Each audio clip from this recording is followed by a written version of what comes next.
U.S. President Donald Trump does not expect much progress from trade talks with China this week in Washington, he told Reuters on Monday.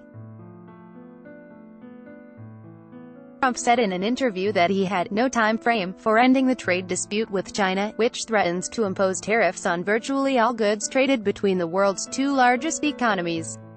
Sponsored, "I'm like them, I have a long horizon," he added. The talks this week come as new U.S. tariffs on $16 billion of Chinese goods take effect at 12:01 a.m. 0401 GMT on Thursday, along with retaliatory tariffs from Beijing on an equal amount of U.S. goods. The U.S.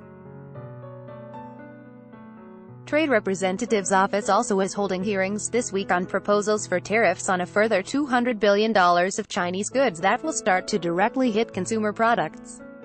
Trump said Chinese negotiators would be arriving shortly, adding he did not anticipate much from the mid-level discussions.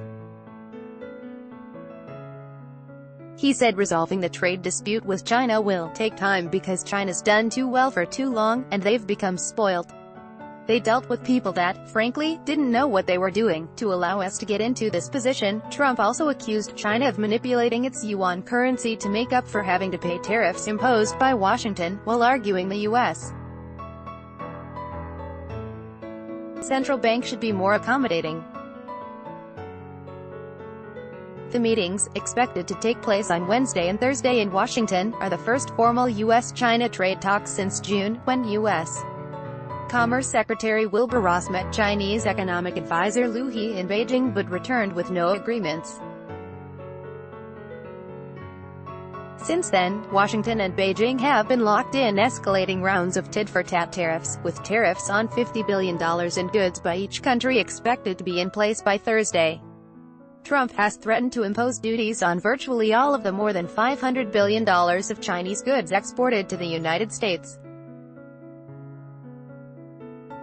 Trump's tariffs are part of his administration's effort to pressure China into making major changes to its economic policies to better protect intellectual property, and its industrial subsidy efforts and open its markets to foreign competition. Beijing denies U.S. allegations that it systematically forces the unfair transfer of U.S. technology and insists that it adheres to World Trade Organization rules. The Washington talks will be led by U.S. Treasury Undersecretary David Malpass and Chinese Commerce Vice Minister Wang Shouwen.